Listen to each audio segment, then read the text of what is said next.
এই মুহূর্তে রাজধানী তেজগাঁয়ে বিসিআইতে এনবিআর কর্মকর্তাদের সাথে ব্যবসায়ী প্রতিনিধি দলের বৈঠক শেষে ব্রিফিং চলছে। আমরা সরাসরি যুক্ত হচ্ছে ব্রিফিং এ। এনবিআর সংস্কার ঐক্য পরিষদের ডাকে গত কয়েকদিনের কর্মসূচি এবং গতকাল ও আজ অর্থাৎ 28 এবং 29 জুন 2025 তারিখের যে কমপ্লিট শাটডাউন চলছে তার প্রেক্ষিতে আমদানি রপ্তানি তথা দেশের অর্থনীতির যে অচলাবস্থা সৃষ্টি হয়েছে তা নিরসনে দেশের ব্যবসায়ী নেতৃবৃন্দের উদ্যোগ এবং আলোচনাকে আমরা স্বাগত জানাই। মাননীয় অর্থ উপদেষ্টার সাথে ব্যবসায়ী নেতৃবৃন্দের আলোচনার প্রেক্ষিতে কিছু বিষয়ে ইতিবাচক প্রতিশ্রুতি পাওয়া গেছে। অন্যদিকে সরকার রাজস্ব ব্যবস্থার সংস্কারে যে 5 সদস্য বিশিষ্ট উপদেষ্টা কমিটি গঠন করেছে তাকে ঐক্য পরিষদ স্বাগত জানায়। আমরা এই কমিটির সাথে সক্রিয়ভাবে কাজ করে টেকসই রাজস্ব সংস্কার করতে অবদান রাখতে পারব বলে আশা করি। এসএমসি ওটসালাই এলো আরো উন্নত নতুন প্যাকে, জীবন বাঁচায়, জীবনকে এগিয়ে নিয়ে যায়।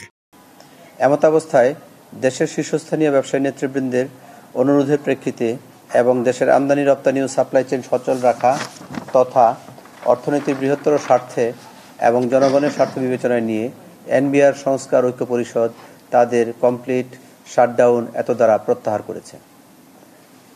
তবে একটি পূর্ণাঙ্গ এবং টেকসই রাজস্ব ব্যবস্থা সংস্কারে আমাদের উদ্যোগ ও কার্যক্রম যথারীতি অব্যাহত থাকবে।